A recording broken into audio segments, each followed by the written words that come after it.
한번 따라해 볼까요? 절망 속에서 들려지는 희망의 소식. 혹시 여러분들 가운데 절망 가운데 처해 있는 분들이 계십니까? 내 삶을 절망이라는 표현 외에는 표현할 수 없는 분들이 계십니까?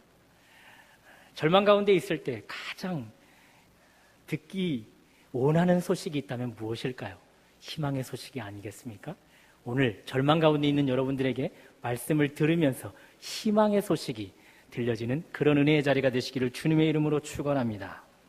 오늘 보면 1절, 2절을 보시면 세례 요한이 유대인들에게 나타나서 그의 사역을 본격적으로 시작하기 전에 정치적으로 또 종교적으로 그 당시 나라가 어떠했는지를 잘 설명해 주고 있습니다.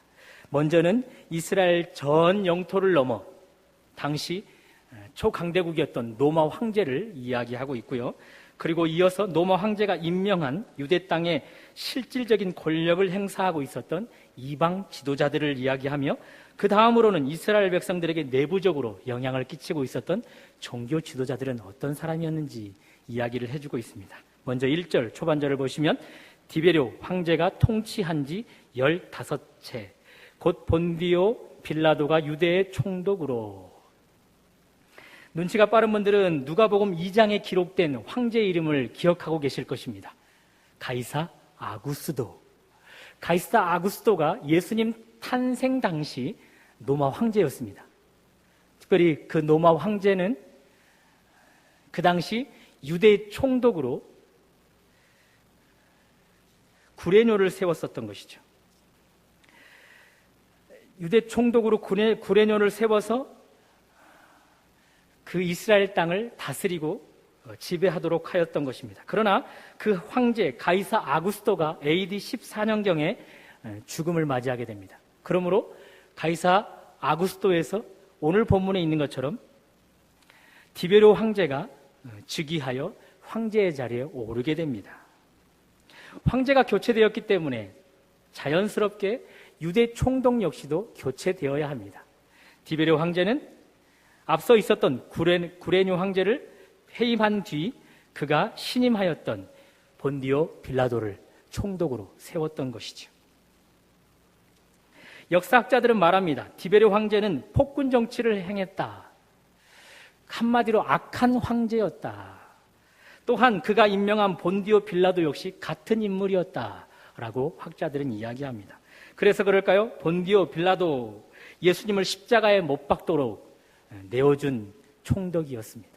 우리가 사도신경 고백을 할 때마다 늘 언급하는 말, 본디오 빌라도에게 고난을 받으사 십자가에 못 박혀 죽으시고. 세례 요한은 이렇게 정치적으로 폭군이었으며 악한 황제와 악한 총독 아래에서 그의 사역을 본격적으로 시작하게 되었다, 그것입니다. 이어서 1절 중반절을 계속해서 보시면 헤롯이 갈릴리의 분봉왕으로 그 동생 빌립이 이두레와 드라고닛 분봉왕으로. 여기 분봉왕으로 소개되는 헤롯을 먼저 살펴보시면 헤롯 대왕의 둘째 아들입니다. 그의 이름은 정확하게 명칭을 말하면 헤롯 안디바이죠. 이 헤롯은 세례 요한과 아주 깊은 관계를 맺고 있었는데요. 헤롯은 한 가지 죄로 세례 요한에게 죄를 지적받습니다. 어떤 죄였냐면 그의 형제 빌립, 지금 1절 중반절에서 이야기해준 그 동생 빌립, 이두레와 드라고닛 분봉왕으로 지배하고 있었던 그 빌립의 아내인 헤로디아를 그의 아내로 삼아서 불륜관계를 맺고 있었던 것입니다. 이 일로 세례 요한은 이 헤롯 왕을 정죄했었고요. 헤롯 왕은 세례 요한을 옥에 투옥시켰습니다. 물론 죽일 생각은 없었는데 불륜관계를 맺고 있었던 헤로디아의 음모로 말미암아 세례 요한을 참수형하게 처하게 되죠. 참수형의 말입니다. 어느 날 축제일이었을까요? 헤롯 왕의 딸이 춤을 멋들어지게 춥니다.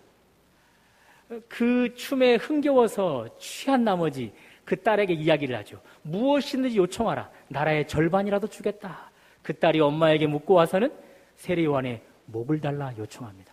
결국 거절할 수 없어서 세례 요한을 목베이고 맙니다. 그러므로 세례 요한이 사역을 시작하기 전 유대 땅은 폭군 황제가 임명한 이방 집권자들로 말미암아 꼼짝없이 결박당하고 있는 그런 시대였던 것입니다. 정치적으로 매우 혼란스러운 상태, 그 어떤 자유도 찾아볼 수 없는 절망 그 자체였다, 그것입니다. 이 혼란의 극치, 절망스러운 상황에서 유대인들이 자유와 해방을 경험하려면 어떻게 해야 할까요? 다윗처럼 위대한 왕을 배출시켜서 이 이방 세력과 맞서 싸워 전세를 역전시켜버리면 될까요? 그러면 자유와 해방을 경험할 수 있을까요? 절망 가운데서 말입니다. 아니면 이방 세력에 빌붙어서 꼭두각시 노릇하며 살아가야만 하는 것일까요? 무엇이 이들에게 자유와 해방을 가져다 줄 수 있을까요? 구약 성경 역사를 바라보면 그 답을 금방 알아낼 수 있습니다. 여러분, 구약 성경을 잠시 생각해 보십시오. 구약 성경에서 이스라엘 백성들이 혹 왕이 없어서 이방 세력에게 지배당하고 포로로 나라를 빼앗기는 일들이 있었습니까? 아닙니다. 훌륭한 왕이 있었음에도 불구하고, 위대한 왕이 있었음에도 불구하고 그들은 나라를 빼앗기고 외세의 침입을 받아 나라가 멸망하며 포로로 끌려가는 일들이 많았습니다. 무엇 때문에요? 하나님을 등진 일 때문에 그렇습니다. 왕과 백성들이 하나님을 등지고 이방 왕들을 의지한 일 때문에, 이방 우상을 섬긴 일 때문에 그 나라는 망하고 외세의 지배를 받을 수밖에 없었던 것이죠. 그런 방법은 무엇이겠습니까? 오직 영적으로 바로 서는 것, 그것만이 이 이스라엘 백성들이 절망 가운데서 해방을, 자유를 경험할 수 있다, 그것입니다. 당시 로마 황제 디베리오, 오늘날로 말하면 미국의 대통령이라 할 수 있지 않겠습니까? 또 황제가 임명하여 세운 유대 땅의 실질적인 힘을 떨치고 있었던 총독, 그리고 분봉 왕들, 지금 이 나라 대한민국을 둘러싸고 있는 중국, 일본, 러시아, 북한 통치자들이라 할 수 있을 것입니다. 우리나라는 이런 나라들 사이에 끼어 원하든 원하지 않든 크고 작은 압력을 받을 수밖에 없는 그런 현실 속에서 살아가고 있습니다. 한국과 미국이 지난 8일 북한 핵미사일 위협에 대응해 사드, 고고도 미사일 방어 체계를 배치하기로 최종 결정을 내렸다죠. 이 일로 인해서 얼마나 말이 많습니까? 또 이 일로 인해서 주변국의 눈치는 얼마나 많이 받아야 하는지 모르겠습니다. 전문가들은 말합니다. 이 사드 배치는 한편으로는 한국과 미국의 동맹관계를 강화시킬 수 있는 좋은 기회가 되었다. 그러나 이 사드 배치는 다른 한편으로는 한미일 대 북중러의 냉전식 대립구도가 되살아날 수 있는 기회가 돼버리고 말았다. 이 사건을 계기로 중국과 북한이 밀착하여 대북 제재가 무력화될 수 있는 가능성을 열어놓았다. 그러므로 우리나라 국제정세의 정치 구도 아래 크고 작은 압력을 받고 살아갈 수밖에 없습니다. 국제 외교 문제는 잘 모르니까 잠시 넘어가 볼까요? 한국의 내부 실정은 어떨까요? 자식 계층 상승, 한국인들 더 이상 기대하지 않는답니다. 내 자녀들의 사회적인 계층 상승이 있을 기대는 이제 더 이상 하지 않게 되었다 이야기합니다. 1999년부터 2015년 약 6년간 20여만 명에게 자료를 분석했는데요. 한국 사회 구성원 중 대다수가 자신은 물론 자기 자녀들에게 세대에서 계층 상승을 기대할 수 없다라는 말을 한답니다. 약 6년간 18세에서 그리고 80세 이하 이런 20만 명이나 넘는 사람들에게 물었습니다. 일생 동안 노력을 한다면 개인의 사회적 지위가 높아질 수 있겠는가? 또 물었습니다. 부모 세대보다 다음 세대인 자식 세대의 사회적 지위가 높아질 가능성이 있겠는가? 라는 질문 앞에 대학 진학 전후, 즉 세상 물정을 잘 모르는 사람은 가능성을 가늠했지만 연세가 들고 중년층에 있거나 노년층에 있는 사람은 거의 대부분이 가망성이 없다라고 이야기를 했다는 것입니다.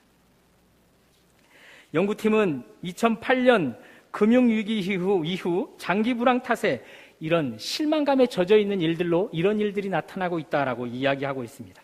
그래서 3포 세대, 5포 세대를 넘어 7포 세대라는 말까지 나오는 것이 바로 이런 실망에 살아가고 있는 한국 세대를 반영하고 있다라고 이야기하는 것이죠. 마지막으로 희망을 인식할 수 없는 상실과 좌절, 포기로 대표되는 이 시대에게 이번 결과가 엄중히 숙고되어야 할 것을 꼬집어 전문가들은 이야기하고 있습니다.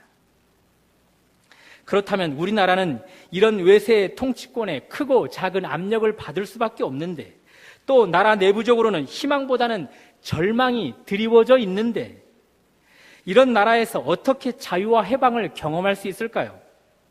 3포 세대, 5포 세대, 그것을 넘어 7포 세대라 하는 이 청년 젊은 층들에게 어떻게 자유와 해방이 허락될 수 있을까요? 말이 안 되지만 경제 대국으로 이 나라가 발전하면 가능할까요? 아니면 자유와 해방은 일찌감치 포기하고 이 나라 저 나라 눈치 보면서 살아가는 길밖에 없을까요? 그것도 아니면 연애, 결혼, 출산, 인간관계, 내 집 마련, 꿈, 희망까지 포기한 상황 속에서 절망과 해방마저 포기한 9포 세대로 살아가는 방법밖에 없을까요? 성경적인 답은 항상 영적으로 우리에게 이야기를 해주고 있습니다. 그렇다면 이렇게 외세의 힘에 의해서 좌지우지될 수밖에 없었던 이스라엘 백성들, 하나님의 백성들, 이 영적인 상황은 어땠을까요? 그들이 살아가는 영적인 상황 말입니다. 본문 2절을 보시면 안나스와 가야바가 대제사장으로 있을 때에, 대제사장을 지금 둘로 설명하고 있습니다. 안나스도 대제사장으로, 가야바도 대제사장으로 설명하고 있습니다. 여러분 아십니까? 원래 율법에 의하면 대제사장은 단 한 명밖에 세울 수 없습니다. 대제사장은 종신직이기 때문에 그 사람이 죽지 않는 이상 다른 대제사장을 세울 수 없는 것이죠. 그런데 지금 안나스도 대제사장으로, 가야바도 대제사장으로 언급되며 그 나라에 2명의 대제사장이 있습니다.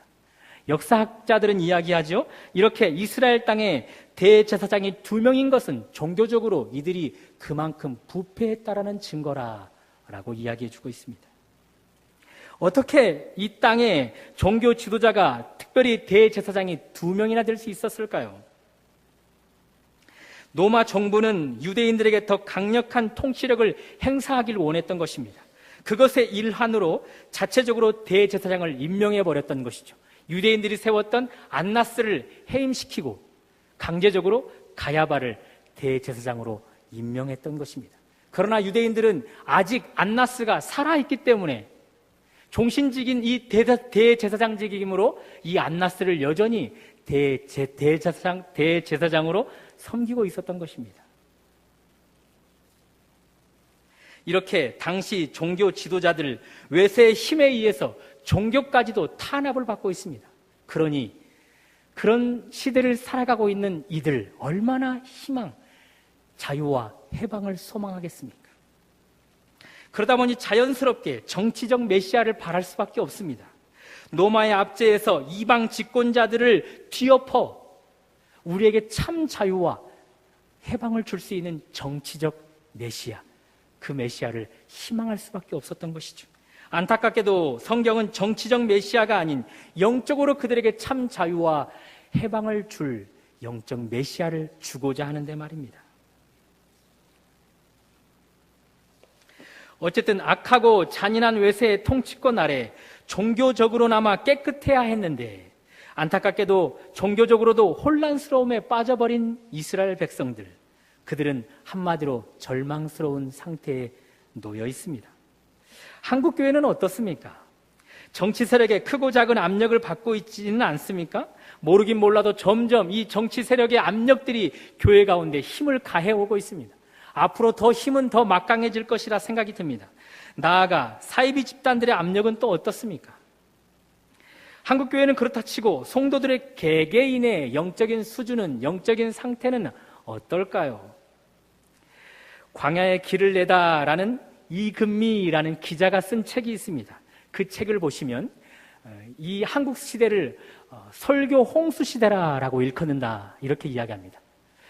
너무나 설교가 넘쳐나는 시대라, 설교 홍수 시대라 이야기하는 것이죠. TV에서 기독교 방송 채널만 무려 5개 이상이 된답니다. 그 5개 채널이 되는 그 방송에서 쉴 새 없이 설교가 쏟아져 나오는데요, 그 방송 채널로 인해 쏟아져 나오는 설교 가운데 유익이 있다면 단 하나인데 목회자들의 유명세를 더 키워줄 뿐이다 라고 이야기합니다. 무슨 말입니까?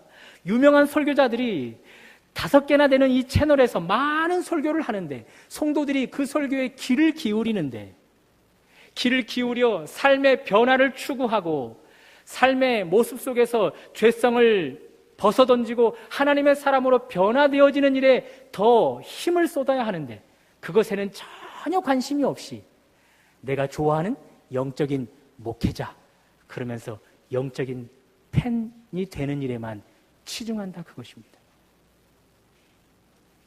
그러다 보니 요즘 성도들에게는 담임 목사가 여럿이랍니다. 출석하고 있는 교회의 담임 목사님 외에도 TV 매체를 통해서 내 마음에 쏙 드는 설교를 잘하는 목회자, 그분을 담임 목사님으로 모시고 살아간다, 그것입니다.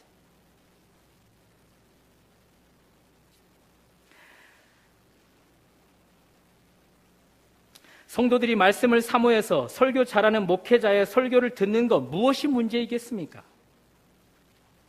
또 귀한 설교를 듣고 삶에 적용만 할 수 있다면 무엇이 문제이겠습니까? 안타깝게도 한국 교회는 훌륭한 메시지, 잘하는 설교에는 집중을 하는데 그러면서 착각에 빠지게 됩니다. 훌륭한 설교를 듣다 보면, 좋은 메시지를 듣다 보면 내가 좋은 성도가 된 것처럼 착각하게 되어 있다, 그것입니다. 그러다 보니 듣는 귀만 성장할 뿐입니다. 삶을 변화시켜야 할 설교 말씀을 들으면서 이것은 이렇고 저것은 저렇고 판단하는 능력만 성장할 뿐입니다. 삶은 저 아래 밑바닥을 치고 있는데 말입니다. 사도 바울은 이미 이 시대를 겨냥하여 이런 예언을 하였습니다. 때가 이르리니 사람이 바른 교훈을 받지 아니하며 귀가 가려워서 자기의 사욕을 따를 스승을 많이 두고 또 귀를 진리에서 돌이켜 허탄한 이야기를 따르리라. 안타깝지만 저를 비롯해서 많은 성도들이 귀를 즐겁게 해주는 목회자,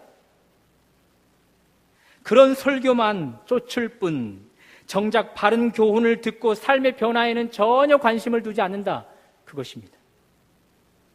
하나님의 말씀이 나에게 무엇이라 하시는지 알고 싶어하고 내게 변화되어야 할 것은 무엇인지 그것을 점검하기보다는 거짓이라도 좋으니 내 길을 즐겁게 해줄 목회자, 그런 설교를 찾고 찾아다닌다는 것이죠. 담임 목사님께서 예배학의 권위자 로버트 웨버를 통해 우리에게 분명한 분별력을 갖게 하였습니다.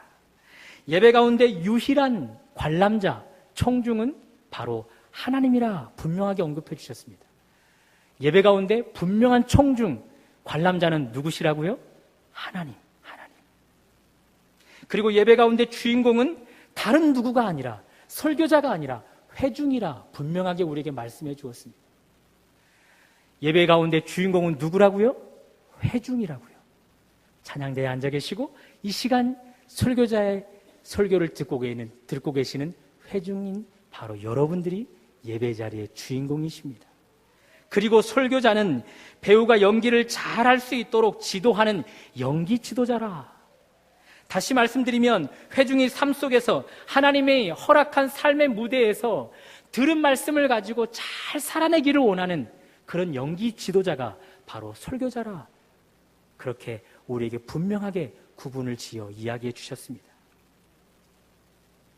또 웨버 목사님을 통해서 설교는 사람들 앞에서 사람을 위하여 하는 것이 아니라라고 이야기하였습니다.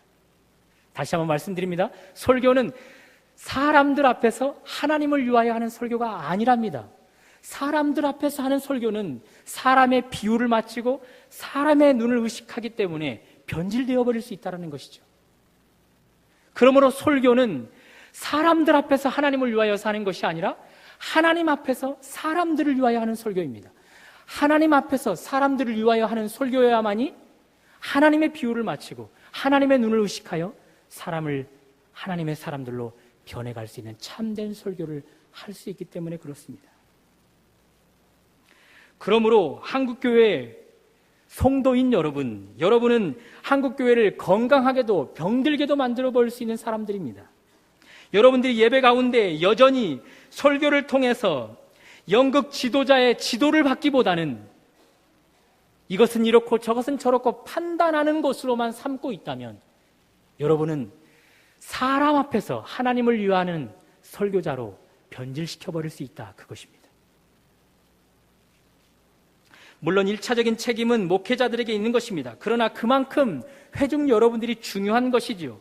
바라기는 설교자의 설교를 듣고 판단하기보다는 삶의 무대에서 나에게 주신 말씀을 삶으로 살아가는 일에 힘쓰는 여러분과 제가 되어서 설교자를 하나님 앞에서 사람을 위하여 행하는 참 설교자로 여러분들이 그런 설교자를 이 시대에 많이 배출하는 그런 성도들이 되시기를 주님의 이름으로 축원합니다.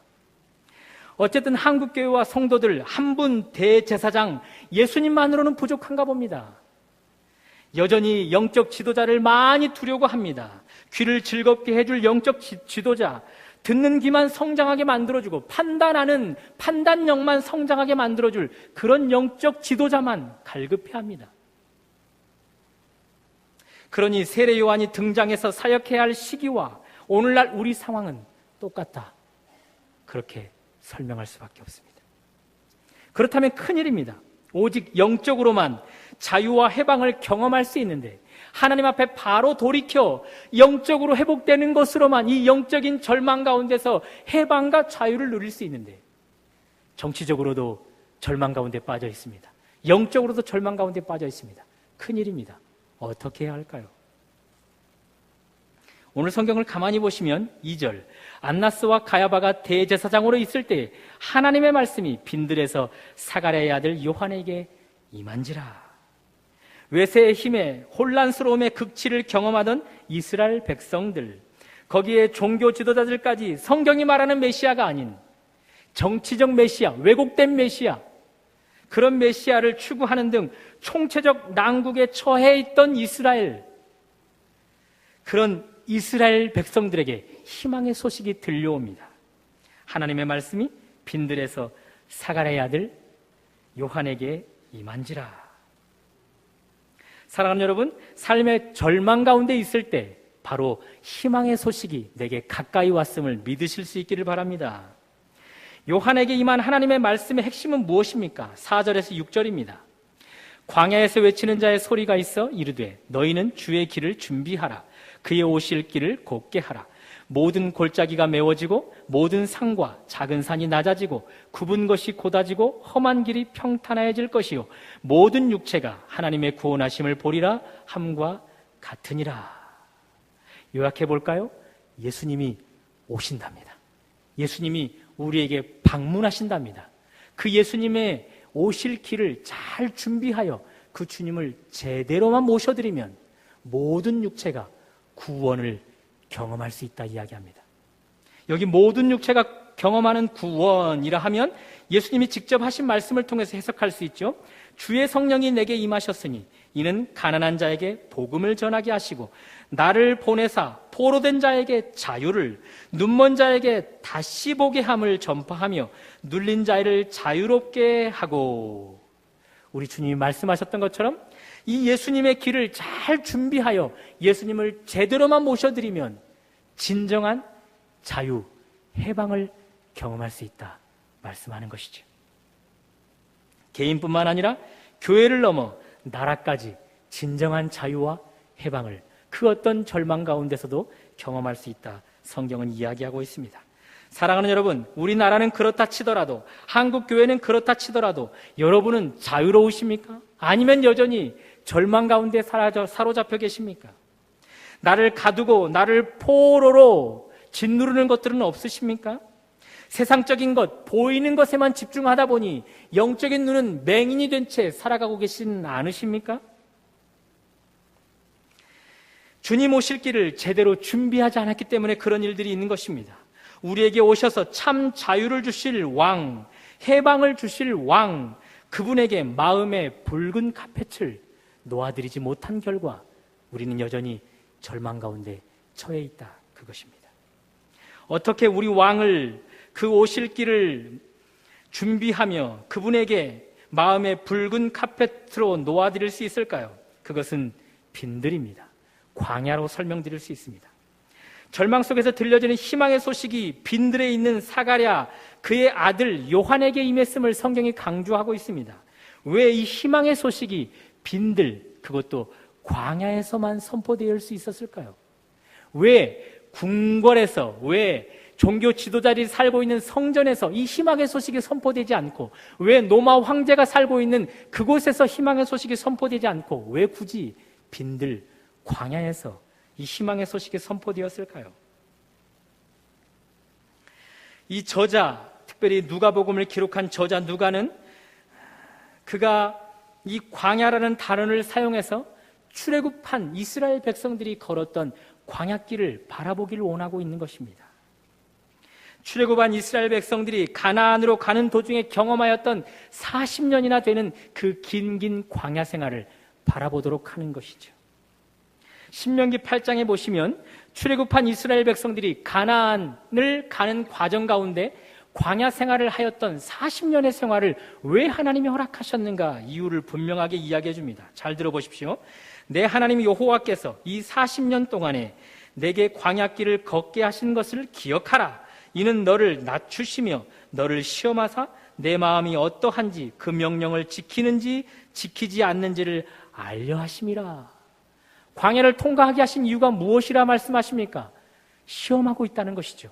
내 말을 지키는지 아니 지키는지. 지키면 광야 생활을 통과한 것입니다. 잘 통과했기 때문에 절망 가운데서 자유와 해방을 경험하는 것이죠. 또 연이어 계속해서 이야기합니다. 너를 낮추시며 너를 줄이게 하시며 또 너도 알지 못하며 내 조상들도 알지 못하던 만나를 내게 먹이신 것은 사람이 떡으로만 사는 것이 아니라 여호와의 입에서 나오는 모든 말씀으로 사는 줄을 내가 알게 하려 하심이라. 왜 광야 생활을 40년 동안이나 이 긴 시간을 통과하게 만들었는가? 하나님의 입에서 나오는 말씀으로 너희들이 삶을 살아가기를 원하는 그 이유 때문이었다. 성경은 이야기해주고 있습니다. 단 하루를 살아가기에도 힘든 뜨거운 열기와 추위 속에서 마실 물 한 모금도 없이 배를 채울 밥 한 그릇도 없이 이런 힘든 상황을 무려 40년 동안이나 통과하게 하셨던 유일한 이유는 그들을 시험하고자 하는 것이죠. 하나님의 법을 지키는지 아니 지키는지, 하나님의 말씀으로만 사는지 살지 않는지를 말입니다. 그러므로 혼란의 극치, 절망 가운데 살아가는 우리는 이 광야의 배움의 학교를 통과해야만 하는 것입니다. 의도적으로 자발적으로 빈들 광야 학교를 통과해야만 합니다. 누구는 가고 누구는 가지 않는 그런 학교가 아닙니다. 이 광야 학교는 누구든지 가야 하는 학교입니다. 세례 요한도 이 광야 학교를 통과해냈습니다. 우리가 잘 알고 있는 사도 바울도 이 광야 학교를 통과해내었습니다. 그리고 우리가 잘 알고 있는 예수님 역시도 이 광야에서 내몰림을 받아 40일을 주야로 금식하며 이 광야를 통과하셨던 분이셨습니다. 조기 졸업은 없습니다. 중퇴도 없습니다. 절망이 찾아올 때마다 이 광야 학교를 통과하셔야 하는 것이죠. 내 힘으로 살 수 없는 시대이구나. 돈으로만, 권력으로만 살 수 없는 시대이구나. 세상적으로 살면 살수록, 세상을 의지하면 의지할수록 나는 절망 가운데 빠질 수밖에 없구나. 그것을 이 광야 학교에서 톡톡히 배워야 하는 것입니다.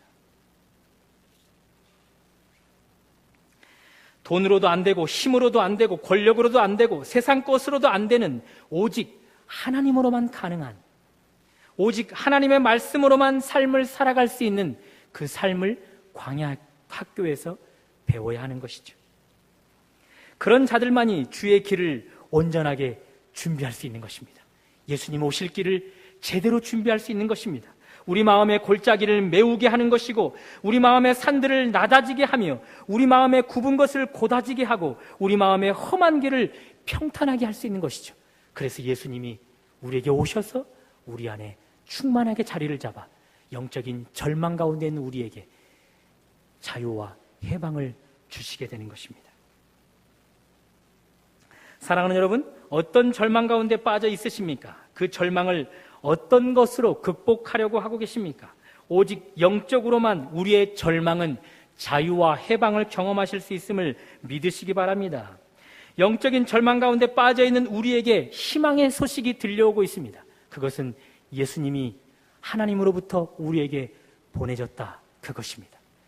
우리 주님은 우리 곁에 가까이 와 계시는데 문제는 우리의 마음이 곧지 못합니다. 우리의 마음이 평탄하지 못합니다. 우리의 마음이 산들로 높낮이가 있습니다. 골짜기로 높낮이가 있습니다. 그래서 주님이 우리 안에 자정하여 들어오지 못하고 있습니다.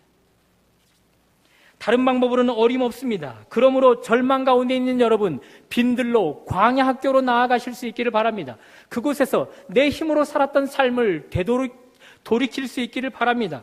힘으로, 권력으로, 세상 것으로 살아보려고 했었던 그 옛날 잘못된 삶을 돌이킬 수 있기를 바랍니다. 그 광야 학교에서 내 마음을 정돈하여 우리 주님을 잘 모셔드리면 우리 주님이 우리 가운데 임재하셔서 우리가 경험하는 그 어떤 절망과 또 힘든 고난의 삶이라도 우리에게 자유와 해방을 가져다 주실 것입니다. 그런 은혜가 오늘 말씀을 듣는 여러분과 저에게 있으시기를 주님의 이름으로 축원합니다. 하나님, 오늘도 우리에게 귀한 말씀을 주시니 감사합니다.